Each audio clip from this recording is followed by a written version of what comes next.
Hello my friends, welcome back to the channel Ashish sir. आज के इस वीडियो में हम बात करने वाले हैं कैपिटल रिक्वायरमेंट्स की और इससे रिलेटेड दो क्वेश्चन है। एक है फिक्स कैपिटल, दूसरा वर्किंग कैपिटल। तो ये चैप्टर के अंदर ये क्वेश्चन बहुत ज्यादा इंपॉर्टेंट रोल प्ले करता है क्योंकि इसके ऊपर एक गिव रीजन भी आता है और इसी से रिलेटेड आपको एक लॉन्ग आंसर और एक डिस्टिंग्विश देखने के लिए मिलेगा। तो without wasting time we are going to start. सबसे पहले आपको देखने की कुछ जरूरत है कि कैपिटल रिक्वायरमेंट्स, अब ये जो शब्द कैपिटल रिक्वायरमेंट है ये क्या बताता है कि हमें पैसे की जरूरत है, रिक्वायरमेंट है, जरूरत है। तो हम पैसे की जरूरत है ये हमें पता चल गया, बट हमें किस तरीके, यानी हमको पता करना पड़ेगा कि हमें किस पीरियड तक के लिए पैसे की जरूरत है। यानी अगर हमें कंपनी के फिक्स्ड और वर्किंग, दो तरीके से नेचर में हमारे जो वर्किंग है वो हमें दो तरीके से देखना है कि हम किस तरीके से काम करना पसंद करते हैं। हम फिक्स पीरियड में काम करना पसंद करते हैं कि वर्किंग पीरियड में, यानी जो मुझे पैसा चाहिए वो फिक्स कैपिटल के लिए चाहिए या वर्किंग कैपिटल के लिए चाहिए। तो सबसे पहले उसको देखना जरूरी है। सबसे पहले कोई भी बिजनेस है, बिजनेसमैन है, जब कोई भी बिजनेसमैन एंटरप्रेन्योर के अंदर किसी भी तरीके का आइडिया आता है बिजनेस को सेटअप करने के लिए, when a business enterprises conceive an idea of setting the business enterprises, the commercial viability of the idea is investigated। यानी मुझे वो पर्टिकुलर बिजनेस को स्टार्ट करने के लिए कितने का कैपिटल रिक्वायर्ड है मुझे पहले वो पता होना चाहिए। यानी मैं बिजनेस स्टार्ट करना चाहता हूं तो बिजनेस स्टार्ट करने के लिए बिजनेस में लगाए गए पैसे को हम कैपिटल कहते हैं, तो मुझे कितना पैसा चाहिए वो मुझे पता होना चाहिए। उसके बाद जब जब एंटरप्रेन्योर को ऐसा लगता है कि वो पूरी तरीके से सेटिस्फाइड हो गया है, जब एंटरप्रेन्योर को ऐसा लगता है कि वो पूरी तरीके से सेटिस्फाइड हो गया है प्रोजेक्ट को लगाने के लिए, प्रोजेक्ट को इंप्लीमेंट करने के लिए, तो उसे उस प्रोजेक्ट को स्टार्ट करने के लिए बहुत सारे स्टेप्स से गुजरना पड़ता है, सीरियस स्टेप से गुजरना पड़ता है, जिसमें सबसे पहला और सबसे इंपॉर्टेंट स्टेप होता है कैपिटल रिक्वायरमेंट के बारे में। यानी जब तक कैपिटल ही नहीं होगा तब बिजनेस को स्टार्ट या चला ही नहीं सकते। यानी हम ऐसा कह सकते हैं कि किसी भी बिजनेस को स्टार्ट करने के लिए जितना ज्यादा पैसा लगता है उससे कई गुना ज्यादा अच्छा पैसा हमारे पास बिजनेस को रन करने के लिए, यानी बिजनेस स्टार्ट करने के लिए अगर आपको पैसा चाहिए तो उतना ही ज्यादा अहमियत रखता है बिजनेस को रन करने के लिए। तो बिजनेस स्टार्ट करने के साथ बिजनेस रन करना भी ज्यादा इंपॉर्टेंट होता है और ये दोनों ही प्रोसेस के लिए आपको पैसे की जरूरत है। This task has to be perform with the utmost care. यानी आपको ध्यान रखना पड़ेगा कि भाई मैं जो पैसे का इस्तेमाल कर रहा हूं उसको प्रॉपर यूटिलाइजेशन हो या नहीं हो रहा है या नहीं हो रहा है। क्योंकि आज जो मैंने फाइनेंशियल प्लान किया है, आज जो मैंने फाइनेंशियल प्लान किया वो मैंने आज प्रेजेंट को रख के माइंड में रखा है। यानी आज मेरे पास कितना पैसे है और इस पैसे को अगर मैं प्रॉपर तरीके से इस्तेमाल करूंगा तो मेरी फ्यूचर में जो रिक्वायरमेंट्स है उसको फुलफिल होने वाली है। यानी आज के ऊपर मेरा भविष्य टिका हुआ है। इसीलिए आपको समझना पड़ेगा कि आपको कितना पैसा चाहिए, आपका वॉल्यूम ऑफ कैपिटल कितना होने वाला है, क्योंकि इस वॉल्यूम ऑफ रिक्वायरमेंट के हिसाब से आपको डिसाइड करना पड़ेगा कि आपका फिक्स कैपिटल में कितना इन्वेस्टमेंट होगा और आपका वर्किंग कैपिटल में कितना इन्वेस्टमेंट होगा। क्योंकि बिजनेस चलाने के लिए आपको वर्किंग कैपिटल लगेगा और बिजनेस सेट करने के लिए आपको फिक्स कैपिटल लगेगा। क्या कहा मैंने? बिजनेस को स्टार्ट करने के लिए आपको फिक्स कैपिटल लगता है और बिजनेस को रन करने के लिए आपको वर्किंग कैपिटल लगता है। ऐसा हम लोग शॉर्ट एंड स्वीट में कह सकते हैं। ठीक है, अब मेरी बात मान लीजिए कि मैंने आपको कल के लेक्चर में भी क्लियरली किया था कि जो भी फाइनेंशियल प्लान्स होते हैं वो बहुत ज्यादा इंपॉर्टेंट रोल प्ले करता है। तो फाइनेंशियल प्लान का मतलब सिंपल होता है। एक तो होता है सोर्सेज ऑफ कैपिटल, हमने पैसा कहां से लाना है और हम उस पैसे को कहां पर इन्वेस्ट करने वाले हैं। ये दो इंपॉर्टेंट एक्टिविटी उस फाइनेंशियल प्लान को दर्शाती है। तो यहां पे इन्वेस्टमेंट करने का मतलब है कि इन्वेस्टमेंट हम कहां करने वाले हैं। हम फिक्स कैपिटल में पैसा लगाने वाले हैं या हम वर्किंग कैपिटल में। कभी भी याद रखिए, जब भी हम नया बिजनेस स्टार्ट करते हैं तो सबसे पहला पैसा लगता है फिक्स कैपिटल में, क्योंकि जब तक हमारे पास किसी भी तरीके का फिक्स्ड एसेट नहीं होगा तो हमारा बिजनेस रन करने वाला नहीं है। तो we have to start with the next one. हमें क्या कहा गया है कि फिक्स कैपिटल। अब भैया फिक्स कैपिटल का एक्चुअल मतलब क्या होता है? फिक्स कैपिटल का एक्चुअल मतलब क्या होता है हमें देखने की जरूरत है। तो सबसे पहले देखिए, fix capital is the capital which is buying the fix asset. अरे फिक्स कैपिटल वो कैपिटल होता है जब हम लोग फिक्स एसेट खरीदते हैं और ये फिक्स असेट कौन से टाइम के लिए होना चाहिए? लॉन्गर पीरियड ऑफ टाइम के लिए होना चाहिए। अरे जब कोई बिजनेस में हम लोग असेट खरीदेंगे तो वो असेट कौन से टाइम के लिए रहना चाहिए? लॉन्गर पीरियड ऑफ टाइम के लिए। यानी वो हमारे लिए क्या काम करेगा? असेट का काम करेगा, ना कि उसको रीसेल पर्पस के लिए। अगर मैं फूड का स्टॉल खोलना चाहता हूं तो फूड का स्टॉल खोलने के लिए मेरे पास जमीन होनी चाहिए, मेरे पास लोग काम करना चाहिए। लेकिन अगर मेरे पास जमीन ही नहीं है, मेरे पास इंफ्रास्ट्रक्चर नहीं है, तो मेरा बिजनेस खड़ा होने वाला नहीं है। लेबर मुझे बाद में मिल सकते हैं, मेरे पास पैसा जो है उसको मुझे कहां लगाना है? कंपनी के असेट में लगाना था, और ये असेट मुझे लंबे समय के लिए रखना है, मैं उसको रीसेल करने के लिए खरीद रहा नहीं हूं। अगर हम इसको सिंपल वर्ड में डिफाइन करने की कोशिश करें तो फिक्स कैपिटल ऐसा कह सकते हैं कि जब कोई भी इन्वेस्टर कैपिटल इन्वेस्ट करता है फॉर एक्वायरिंग फिक्स असेट, यानी जब कोई भी इन्वेस्टर, जब कोई भी एंटरप्राइजेस, जब कोई भी एंटरप्रेन्योर बिजनेस में पैसा लगाता है इन अ फिक्स असेट में पैसा लगाता है, तब उसे हम लोग कहते हैं फिक्स कैपिटल। जो पैसा हम लोग लगा रहे हैं, it is for a long period of a time. Example के तौर पे अगर कोई भी बिजनेस लैंड एंड बिल्डिंग में पैसा लगा रहा है, फर्नीचर, प्लांट एंड मशीनरी में, मोटर व्हीकल में पैसा लगा रहा है, तो वो सारी असेट क्या हो जाएंगे? फिक्स कैपिटल हो जाएंगे। और जो असेट है उसे हम लोग फिक्स असेट कहते हैं। नॉर्मली ये जो पैसा लगाया जाता है वो बिजनेस के स्टार्टिंग इनिशियल पॉइंट में लगा जाता है। कभी लगा जाता है इनिशियल पॉइंट में, इसको हम लोग इस्टेब्लिशमेंट बोलते हैं। यानी जब हम लोग नया नया बिजनेस स्टार्ट करते हैं तो हम लोग इन सारी चीजों पर क्या करते हैं? इन्वेस्ट करते हैं। और बाद में जब कंपनी चल निकलती है, however existing companies may also need such capital for their expansion। और अगर कोई चलता हुआ पैसे, जब कोई चलता हुआ बिजनेस जब फिक्स कैपिटल की रिक्वायरमेंट करता है, जब चलता हुआ बिजनेस फिक्स कैपिटल की डिमांड करता है, या उसे लगता है कि हमें और असेट्स खरीदने चाहिए, हमें और लैंड एंड बिल्डिंग खरीदनी चाहिए, हमें और फर्नीचर खरीदना चाहिए, हमें और मोटर व्हीकल खरीदना चाहिए, इसका मतलब कंपनी का प्लान है एक्सपेंशन एंड डेवलपमेंट का, या उसका प्लान है इक्विपमेंट को रिप्लेस करने का। अंडरस्टूड? यानी अगर आप मुझे बोलोगे सर ये फिक्स कैपिटल को आप शॉर्ट एंड स्वीट में बता सकते हैं, तो मैं उसको एक शॉर्ट एंड स्वीट में इस तरीके से डिफाइन कर सकता हूं कि फिक्स कैपिटल लाने का मेन इंटेंशन क्या होता है कि हम लॉन्ग टर्म बेसिस पर क्या खरीद रहे हैं? असेट खरीद रहे हैं। और असेट वो चीज होती है जिसको हम लोग रीसेल नहीं करने वाले। दूसरा, fix capital long term asset में इन्वेस्ट होता है, इसलिए उसको हम लोग फिक्स्ड असेट कहते हैं। क्या कहते हैं हम लोग? फिक्स असेट्स कहते हैं। ये फिक्स असेट दो तरीके के बिजनेस पे अप्लाई होता है, या तो वो नया बिजनेस होगा या तो वो एग्जिस्टिंग बिजनेस होगा। अरे भैया अगर वो नया बिजनेस है तो वो क्या करेगा? ईच एंड एवरी चीज, जैसे लैंड एंड बिल्डिंग, फर्नीचर की हम लोग बात कर लो, प्लांट एंड मशीनरी की बात करते हैं, उस पर इन्वेस्ट करेगा। लेकिन जब कोई एग्जिस्टिंग यानी चलता हुआ बिजनेस फिक्स कैपिटल की बात करता है, इसका मतलब वो किसकी बात करने वाला है? एक्सपेंशन की बात करने वाला है। क्या वो डाइवर्सिफिकेशन की बात करेगा, या वो कंपनी के डेवलपमेंट की बात करने वाला है? यानी fix capital is long term in nature, लंबे समय के लिए चलता रहता है, और इसको हम लोग फ्यूचर में क्या करेंगे? यूज करने वाले हैं। अब बेटा हम लोग बात करते हैं इनिशियल प्लानिंग की। जब भी आप नए फिक्स कैपिटल के रिक्वायरमेंट की इनिशियल प्लानिंग करते हो तो उसमें कंपनीज के प्रमोटर का बहुत बड़ा हाथ होता है। For this they have to prepare the list of fix asset, यानी हमें एक नया बिजनेस स्टार्ट करने के लिए किन किन असेट्स की जरूरत है, पहले उसकी क्या बनानी पड़ेगी? लिस्ट।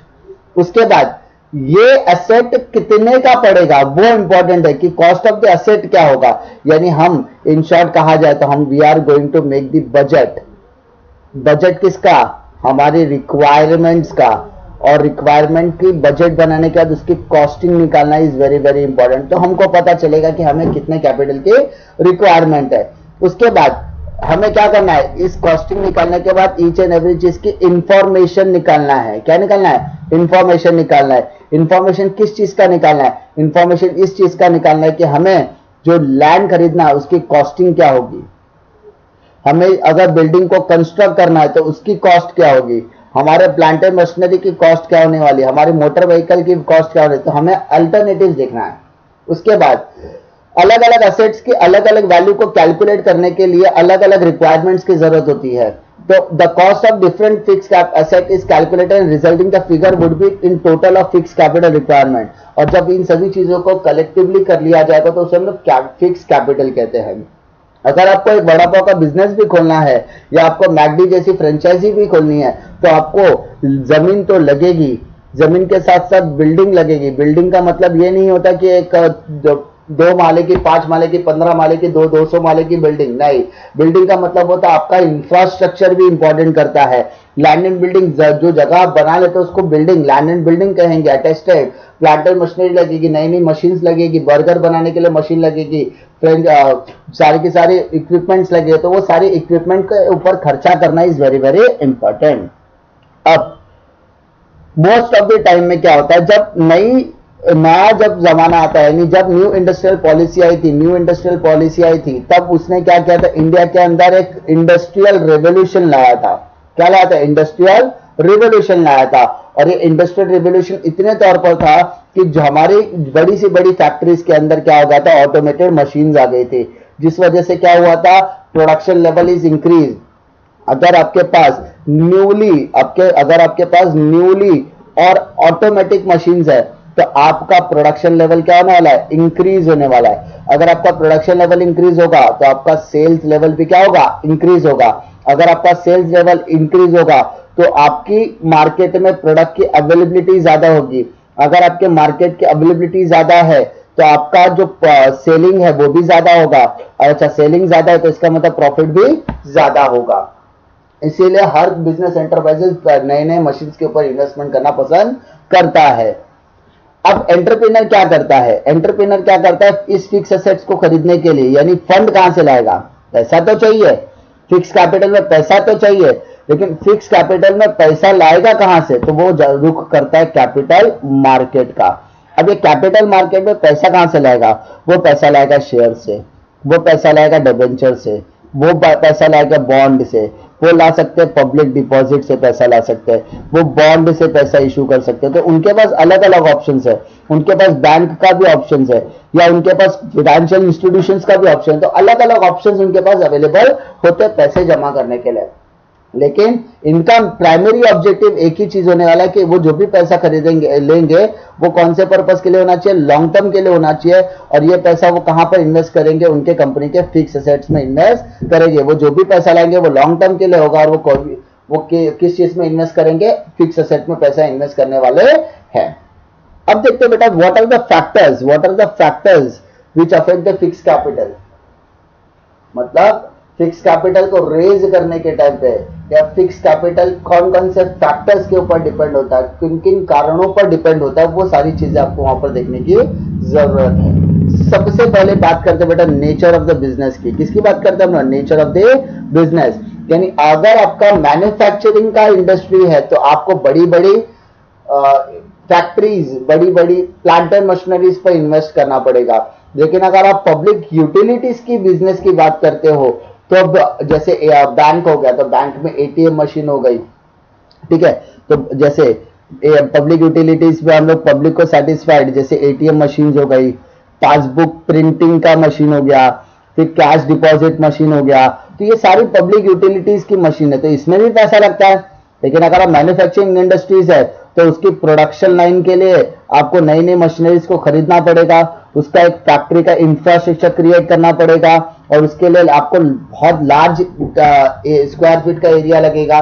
तो ये सारी चीजें आपको देखना है। लेकिन उसके अलावा, लेकिन अगर आप सिर्फ ट्रेडिंग बिजनेस में इन्वॉल्व करते हो, ट्रेडिंग मतलब क्या, ट्रेडिंग का मतलब होता है buying and selling of goods and services. यानी आप क्या करते हो, आपने जैसे पार्ले जी की कंपनी, वो पार्ले जी की कंपनी मैन्युफैक्चरिंग इंडस्ट्री है, लेकिन पार्ले जी का रिटेलर या होलसेलर वो ट्रेडिंग बिजनेस के अंदर है। तो उसे उतने पैसे की जरूरत नहीं, उसे ना प्लांट खरीदने की जरूरत है, ना मशीनरी खरीदने की जरूरत है, उसका एक छोटा सा गोडाउन भी रहेगा तभी भी सफिशिएंट हो जाएगा। तो जिसका जितना बड़ा बिजनेस उसका फिक्स कैपिटल उतना बड़ा होने वाला है।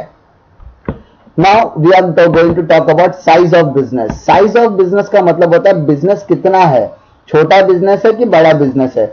तो size of business is matter. अगर आप लार्ज स्केल पर बिजनेस कर रहे हो, लार्ज स्केल पर बिजनेस कर रहे हो तो आपको फिक्स कैपिटल बहुत ज्यादा चाहिए।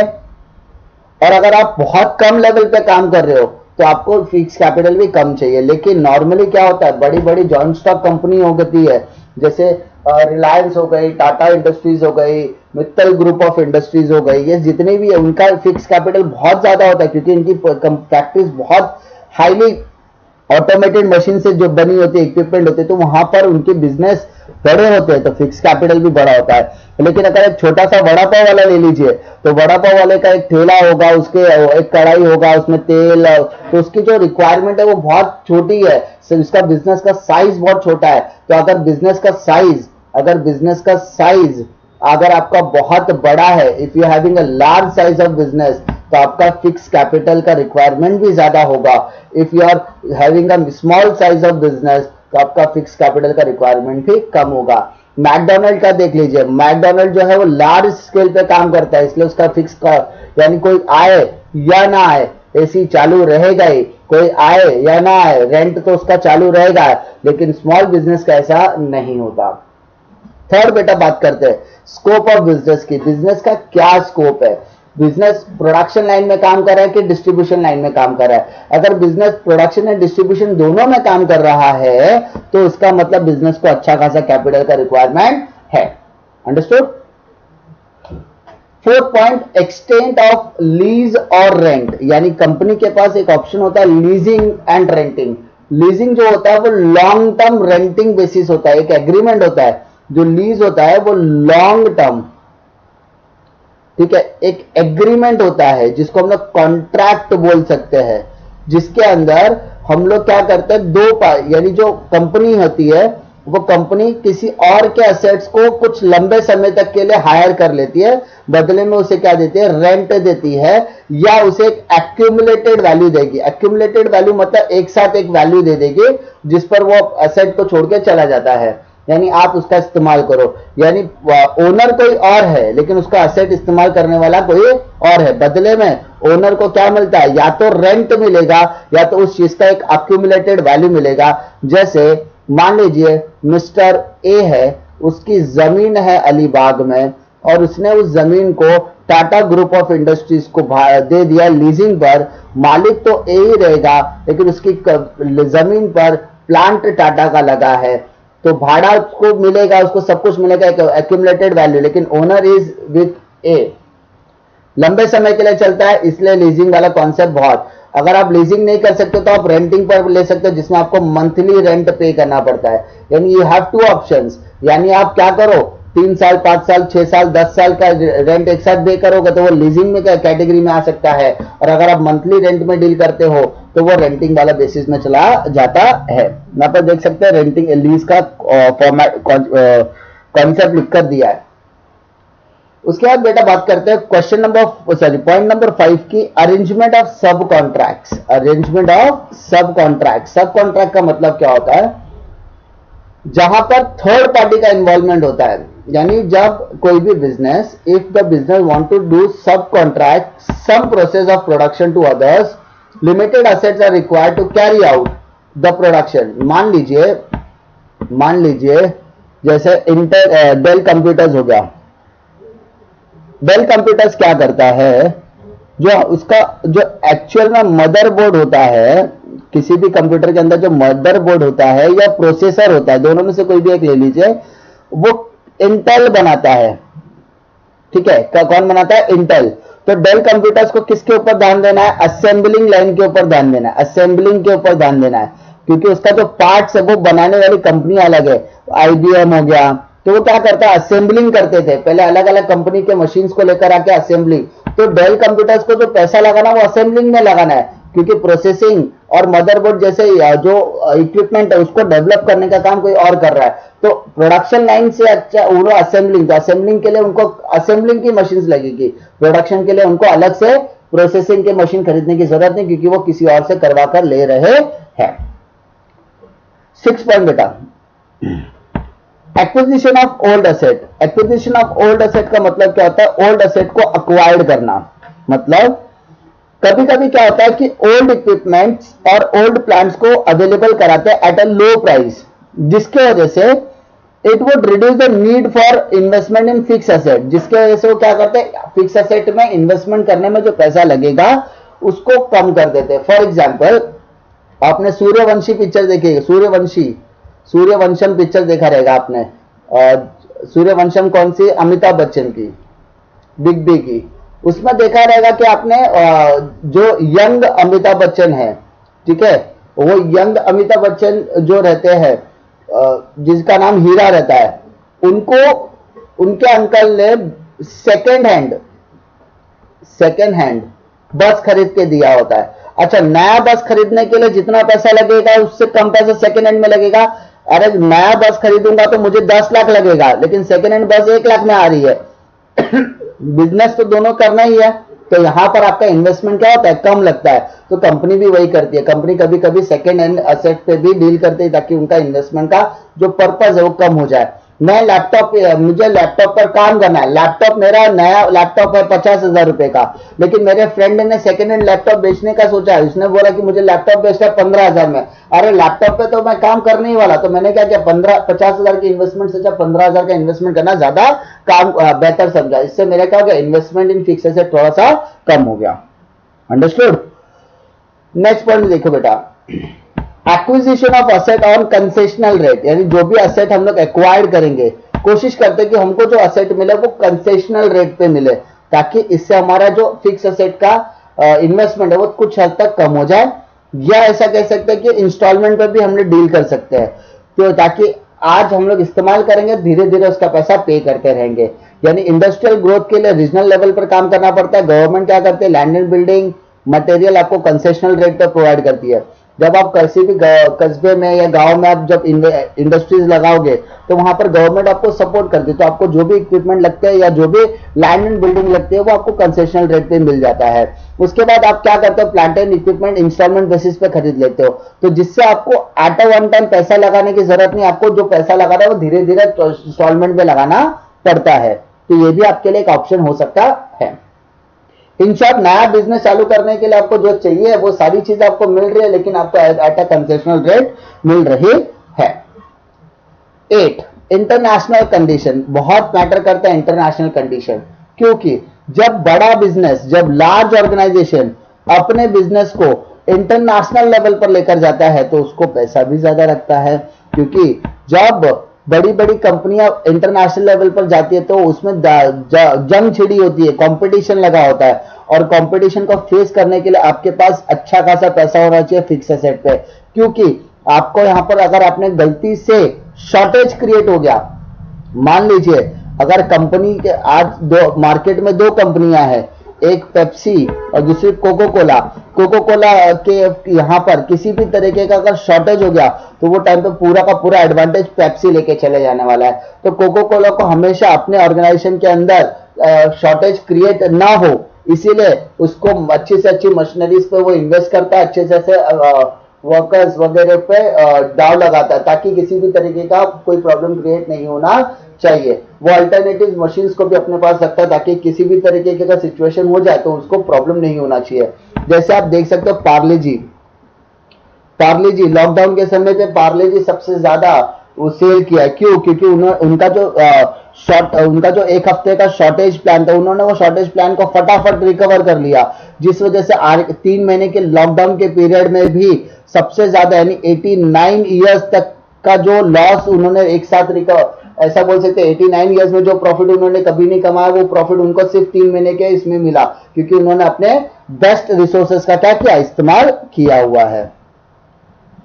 अब हम लोग बात करने वाले पॉइंट नंबर 9 की, जिसमें क्या है, ट्रेंड इन इकोनॉमी। इकोनॉमी के अंदर ट्रेंड क्या चल रहा है? अरे भैया, जब हमारे पास नया ट्रेंड चला तो हमको नए मौसम के साथ जाना है।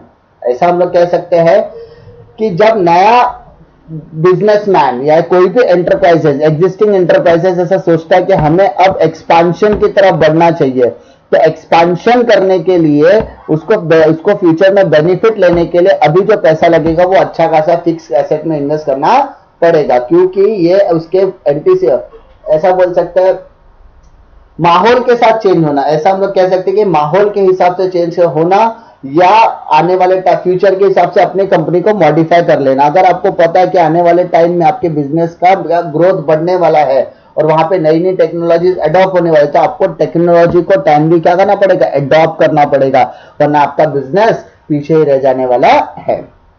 नेक्स्ट होता है बेटा पॉपुलेशन ट्रेंड।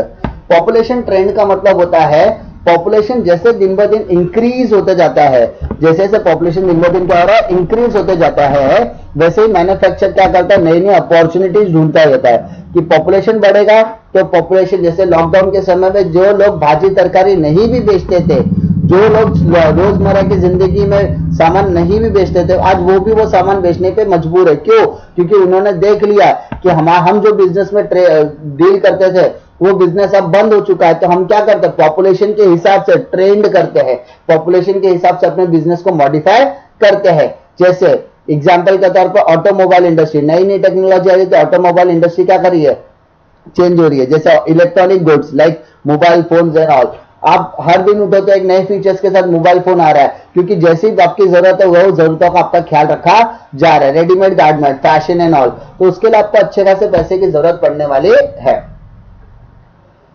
उसके बाद आ जाइए कंज्यूमर प्रेफरेंस। आप जो भी चीज करो वो कंज्यूमर के प्रेफरेंस, क्योंकि ऐसा का पहले भी कहते थे और आज भी माना जाता है कि consumer is the king of the market. अगर कंज्यूमर इज द किंग तो आपको जो भी प्रोडक्ट बनाना है वो कंज्यूमर के प्रेफरेंस के हिसाब से बनाना है। जैसे मोबाइल फोन इंडस्ट्रीज है, वो क्या करते हैं, मोबाइल फोन इंडस्ट्रीज जब मोबाइल फोन लॉन्च करते तो वो क्या करते, किसी और मोबाइल नेटवर्क के साथ कोलैबोरेट कर लेते। जैसे आईफोन हो गया, आईफोन क्या करता है नॉर्मली, या तो वोडाफोन के साथ कोलैबोरेट करता है या तो वो एयरटेल के साथ कोलैबोरेट करता है। रीजन कि अगर आप एक आईफोन खरीदोगे तो आपको वोडाफोन का इतना पैक फ्री मिलेगा, आपको 1 साल का डेटा फ्री मिलेगा, आपका कॉलिंग फ्री मिलेगा, क्योंकि वो कोलैबोरेशन, क्योंकि कंज्यूमर का प्रेफरेंस वो देखते हैं कि आजकल कंज्यूमर क्या चाहता है, डेटा चाहता है, उसको जो भी इंटरनेट सर्विसेज प्रोवाइड। तो अगर वो आईफोन खरीदता है तो उसको कम से कम 2 से 3 हजार रुपए का डेटा पैक हम साल का क्या कर रहे हैं, फ्री दे रहे हैं। तो उन्होंने कंज्यूमर को प्रेफरेंस देने के लिए इन्वेस्टमेंट भी करते हैं। सबसे इंपॉर्टेंट फैक्टर होता है competitors factor. Sorry, competitive factor का मतलब होता है अगर मेरा कॉम्पिटिटर किसी चीज का फायदा, कोई चीज कर रहा है तो मुझे उससे बेहतर करना है। अगर मेरा कॉम्पिटिटर ऑटोमेशन की तरफ शिफ्ट हो रहा है तो उसको भी शिफ्ट होना है। यानी हम क्या करते हैं, कॉम्पिटिटर के नक्शे कदम पर चलने की कोशिश करते हैं। कॉम्पिटिटर ने अगर ऑटोमेशन को अडॉप्ट किया है, ऑटोमेशन मतलब मैकेनिकल या फिर हम लोग ऐसे बोलते हैं एडवांस मशीनरीज की तरफ उसने रुख किया है, तो जो दूसरा बिजनेस है वो भी एडवांस मशीनरी की तरफ रुख करने की कोशिश करेगा, क्योंकि उसे भी क्या चाहिए, कॉम्पिटिटिव एडवांटेज चाहिए।